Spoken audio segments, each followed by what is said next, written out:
আসসালামু আলাইকুম। এই মুহূর্তে আমি আছি জাবালের সুর পাহাড়ের একদম সন্নিকটে। দূরের ওই পাহাড়টাই হচ্ছে জাবালের সুর পাহাড়, আর আমি এই পাহাড়ের ইতিহাস ঐতিহ্যই তুলে ধরার চেষ্টা করব। জাবালের সুর হলো মক্কার কাছে অবস্থিত একটি পর্বত, যা তার ঐতিহাসিক গুরুত্বের জন্য বিখ্যাত। এই পর্বতের একটি গুহায়, যা গারে সাওর নামে পরিচিত, নবী হযরত মুহাম্মদ সাল্লাল্লাহু আলাইহি সাল্লাম এবং তার সাহাবী আবু বকর রাদিয়াল্লাহু তাআলা আনহা মক্কা থেকে মদিনা হিজরতের সময় আশ্রয় নিয়েছিলেন। এই গুহাটি মুসলমানদের জন্য একটি পবিত্র স্থান এবং বহু তীর্থযাত্রী ও পর্যটকের কাছে আকর্ষণীয়। 662 খ্রিস্টাব্দে মক্কার কুরাইশরা নবী মোহাম্মদ সাল্লাল্লাহু আলাইহি সাল্লামের বিরুদ্ধে অত্যাচার শুরু করলে আল্লাহ তাআলা তাকে মক্কা থেকে মদিনায় হিজরতের নির্দেশ দেন।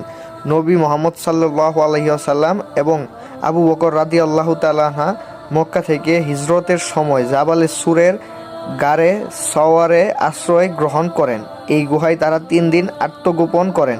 এই ঘটনাটি ইসলামের ইতিহাসে অত্যন্ত গুরুত্বপূর্ণ, কারণ এটি ইসলামী ক্যালেন্ডারের সূচনা এবং মদিনার প্রথম ইসলামী সম্প্রদায়ের প্রতিষ্ঠার সূচনা করে। জাবালে সুরের গারে সাওর মুসলমানের জন্য একটি পবিত্র স্থান, যেখানে মহানবী হযরত মুহাম্মদ সাল্লাল্লাহু আলাইহি ওয়াসাল্লাম ও তার সাহাবী আল্লাহর কাছে সাহায্য চেয়েছিলেন। এই গুহায় হিজরতের সময় নবী সাল্লাল্লাহু আলাইহি ওয়াসাল্লাম এবং আবু বকর রাদিয়াল্লাহু তাআলা আনহুর আশ্রয়স্থল ছিল।